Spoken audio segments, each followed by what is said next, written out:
Peripheral neuropathy causes and symptoms. Peripheral neuropathy is a disorder of the peripheral nerves. These nerves send messages between the central nervous system, the brain, and the spinal cord, and the rest of the body. Peripheral neuropathy is a general term that describes many conditions caused by damage to the peripheral nervous system, which is responsible for sending sensory information to and from the central nervous system. For example, the peripheral nerves can tell the body when the hands are cold. Peripheral neuropathy affects more than 20 million people in the United States. In general, the condition can cause a loss of normal nerve signals or cause inappropriate or distorted signals. The condition can affect a range of different nerves, so it can impact a variety of locations in the different ways.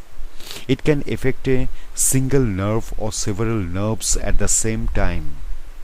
Examples of peripheral neuropathy include postherpetic neuralgia, which can follow shingles and last for many months after the rash disappears. Ulnar nerve palsy, such as after an injury to the elbow. Carpal tunnel syndrome, which is compression of the nerves in the wrist. Peroneal nerve palsy, which is caused by compression of the fibular nerve in the leg. Bell's palsy, which is a single nerve neuropathy that affects the face. Symptoms. Symptoms of peripheral neuropathy may vary according to the type of neuropathy. Researchers have identified 100 different types of neuropathy. Generally, the types are classified into 3 categories, each with its own set of symptoms. They are sensory neuropathy. This affects the sensory nerves, which impact the sensations of pain, touch, and temperature. The person may have decreased sensation of vibration and touch, pins and needles, and hypersensitivity. Increased pain or inability to feel pain. Loss of ability to detect changes in heat and cold. Difficulty with coordination and balance. Burning, stabbing, lancing, boring, or shooting pains, which may be worse at night, especially in cases when the cause is diabetes. Sensory neuropathy can also lead to foot and leg ulcers, infection, and gangrene. Motor neuropathy. This affects the muscles that the brain controls consciously. Symptoms include muscle weakness leading to unsteadiness and difficulty performing small movements such as buttoning a shirt, muscle wasting, muscle twitching and cramps, muscle shrinking. Autonomic neuropathy.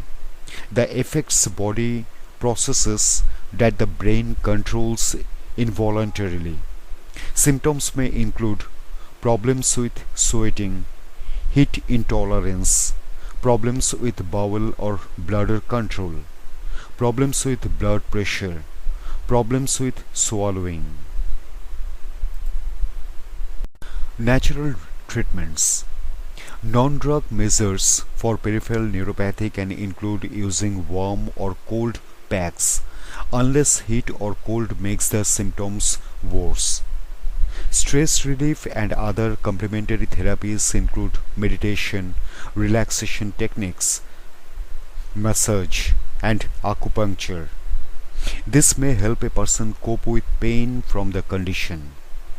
Some people find that using a transcutaneous electrical nerve stimulation machine helps. This device interrupts nerve messages by delivering a small electric current. Research has not confirmed the effectiveness of this treatment. Causes. Many types of neuropathy are idiopathic or of unknown cause, but a number of conditions can trigger the problem. This include chronic kidney disease. If the kidneys are not functioning normally, an imbalance of salts and chemicals can cause peripheral neuropathy. Injuries, broken bones and tight plaster casts can put pressure directly on the nerves. Infections, shingles, HIV infection, Lyme disease, and viral illnesses can lead to nerve damage. Guillain-Barré syndrome. This is a specific type of peripheral neuropathy triggered by infection. Some autoimmune disorders. This include rheumatoid arthritis and systemic lupus. Erythematosus. Some kinds of cancer, this including lymphoma and multiple myeloma. Chronic liver disease. Other causes can include excessive alcohol intake, some medications such as chemotherapy and HIV treatment drugs, B12 or folate vitamin deficiencies, exposure to toxins such as insecticides and solvents. Disorders of the small blood vessels can reduce blood supply to the nerves, resulting in nerve tissue damage.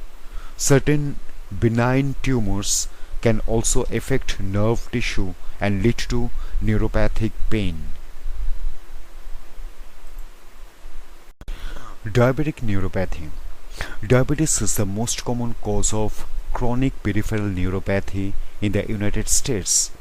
About 60 to 70% of people with diabetes will have some form of damage to their sensory, motor, or autonomic nerves.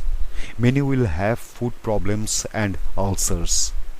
High blood sugar levels cause damage to the walls of the tiny blood vessels that supply oxygen and nutrients to the nerves in the ends of the hands and feet, and the essential organs in the body, such as the eyes, kidneys, and heart.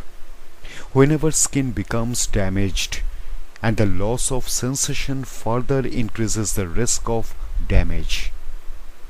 Diagnosis. Peripheral neuropathy causes a variety of symptoms with many possible causes.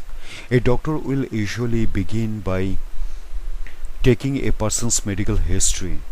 This includes gathering information about all the symptoms, but also details about a person's life, potential environmental exposures, and any risk of infectious or neurological diseases.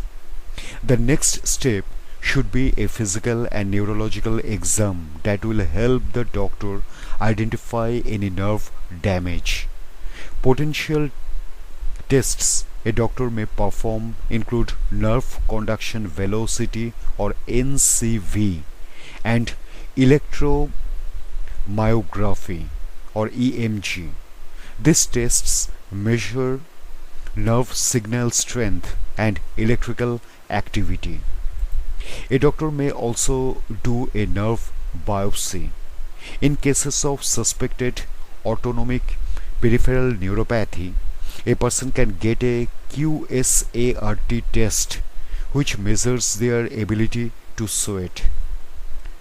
For some types of neuropathies, like nerve compression, a person can also get a magnetic resonance imaging or MRI scan or a computed tomography or CT scan. Another option is a muscle and nerve ultrasound, but this is not common. If the doctor confirms that neuropathy is present, the doctor will look for the cause. The doctor may then send the person to get blood test in order to check for diabetes and other potential underlying conditions. The doctor may check for vitamin deficiencies, liver or kidney dysfunction, infections, metabolic disorders, or any immune cells that may indicate an immune disorder. In some cases, the doctor may order a test to rule out a genetic disorder. If none of these tests can point to a cause, a doctor may conduct additional tests.